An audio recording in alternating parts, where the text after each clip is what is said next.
안녕하십니까, 알파스트리트 파트너스입니다.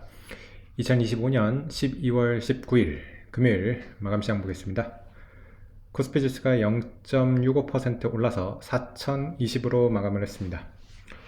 네, 오늘 코스피 조금 반등을 했는데 외국인은 8천억 팔았습니다. 네, 그래서 외국인은 뭐 4천대 이상에서는 계속해서 판다고 봐야 될 것 같고요.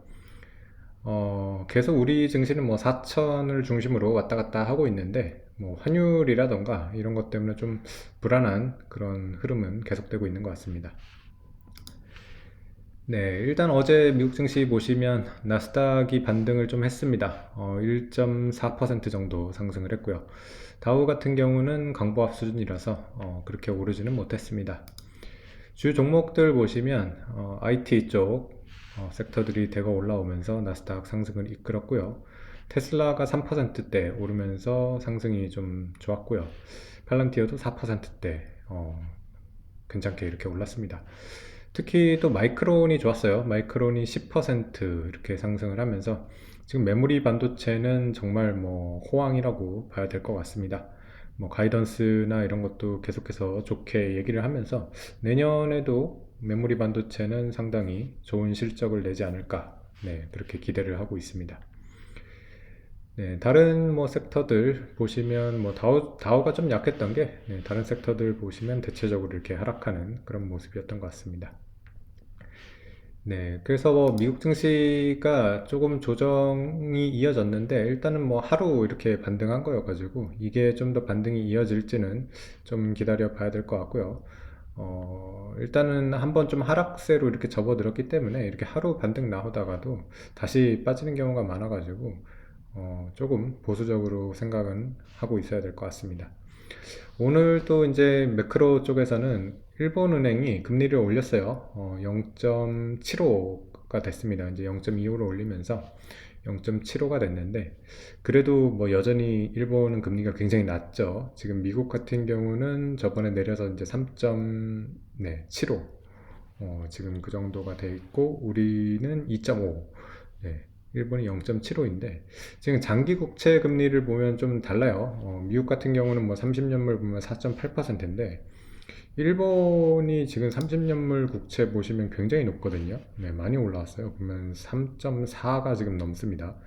그래서 뭐 미국보다는 여전히 낮은 편이긴 한데 지금 우리나라보다 높은 수준이거든요. 네, 우리가 보면 3.2대죠. 네, 그래서 일본의 30년물 국채 금리가 우리나라 30년물을 넘었다는 거는 참 놀라운 일인 것 같습니다. 예전에는 이제 저금리의 대명사 같은 나라가 이제 일본이었는데 장기 국채로 봤을 때는 이제 일본이 저금리의 나라라고 볼 수는 없을 것 같습니다.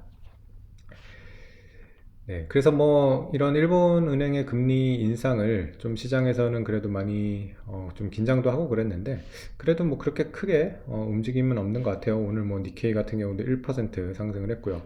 엔화 같은 경우도 그렇게 강세가 되지는 못하는 것 같습니다. 네, 여전히 뭐 지금 달러 엔이 156엔 정도로 오히려 지금 엔화가 살짝 더 약해진 그런 모습이고요. 그러면서 달러 인덱스 같은 경우도 98.5 이 정도에서 거래가 되고 있습니다. 우리나라 환율도 뭐 그렇게 큰 움직임이 없는데 일단은 기본적으로 좀 높기는 해요. 지금 여전히 계속 1470원대 후반, 네, 이 정도에서 거래가 되고 있는 그런 상황이라서 우리 같은 경우는 이제 1480원이 넘어가고 계엄 때보다 이제 환율이 높아지게 되면 좀 심리적으로 많이 무너질 수가 있어가지고 지금 환율 방어를, 네, 좀 하고 있는 것 같은데 좀 근데 대처하는 게 좀 마음에 들지는 않아요. 보면 오히려 지금 상황이 이렇게 되면 더 악화될 수도 있지 않나 이런 좀 걱정도 있습니다. 네, 지금 보시면 뭐 이런 기사가 나오거든요. 지금 해외 투자를, 네, 굉장히 지금 뭐 규제까지는 아닌데 어쨌든 이런 식으로 지금 좀 여론을 몰아가는 그런 느낌이 들거든요. 네, 그래서 근본적인 지금 처방을 안 하고 계속해서 이렇게 규제나 통제 이런 쪽으로 가다 보면 결국에는 우리나라 정책에 대한 신뢰도가 떨어지거든요. 이거는 후진국들이 하는 그런 방식이고 우리나라 같은 이제 나름 선진국이 됐다는 나라에서 이런 식으로 지금 개인들의 투자를 좀 통제하는 듯한 그런 지금 느낌을 줘서는 오히려 역효과가 날 것 같거든요. 네, 그래서 지금 그런 것들이 좀 우려스럽습니다.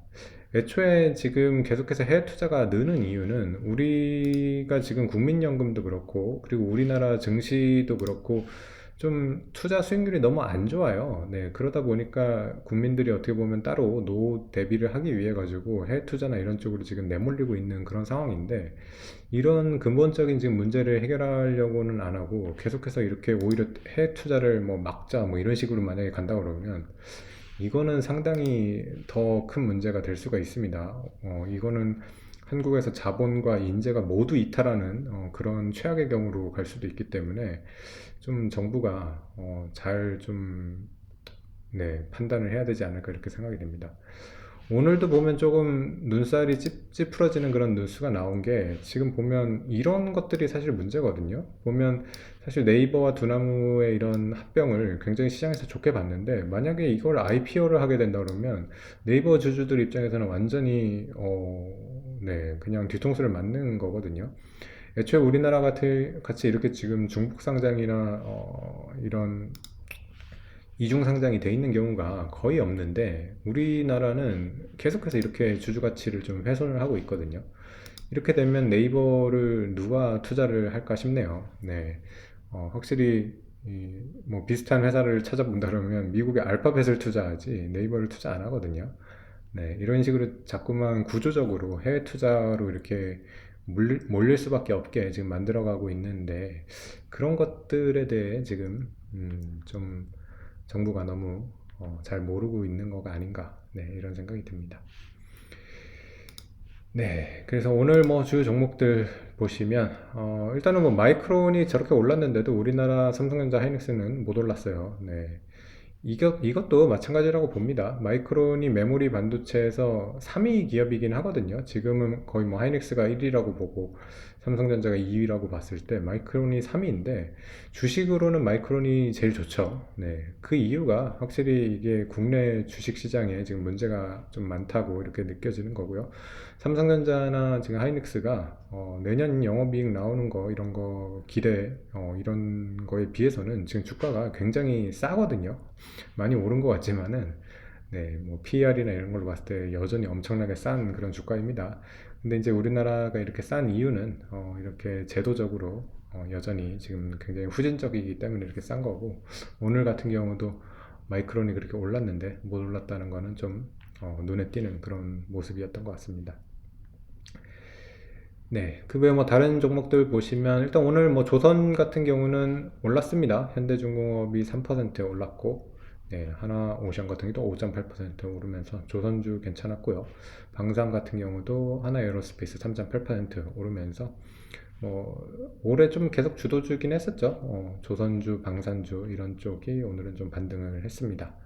네. 그러면서 뭐 지수 자체는 뭐 그래도 0.6% 정도 이렇게 오르기는 했는데 여전히 뭐 실적이 가장 잘 나오는 반도체가 좀 주주 환원이나 이런 것 때문에 조금 더 상승을 하지 못하고 있다는 점, 이런 것들이 조금, 네, 안타까운 그런 지금 상황인 것 같고요. 그러다 보니까 환율 같은 경우는, 네, 안 떨어집니다. 네, 그래서 1479원, 계속 이렇게 거래가 되고 있어서, 네, 환율을 계속해서 좀 지켜봐야 될 것 같긴 합니다. 만약에 환율이 뭐 1,500원 넘어가고 이렇게 되면 좀 여러 가지로 부정적인 그런 영향이 많이 일어날 것 같아가지고 그렇게 된다고 하면 오히려 또 한국 주식에서 더 이탈하는 그런 현상이 가속화될 수도 있어가지고 그런 것들을 좀 주의 깊게 계속 살펴봐야 되는 그런 상황이 아닌가 싶습니다. 네, 오늘 시장은 여기까지 하겠습니다. 감사합니다.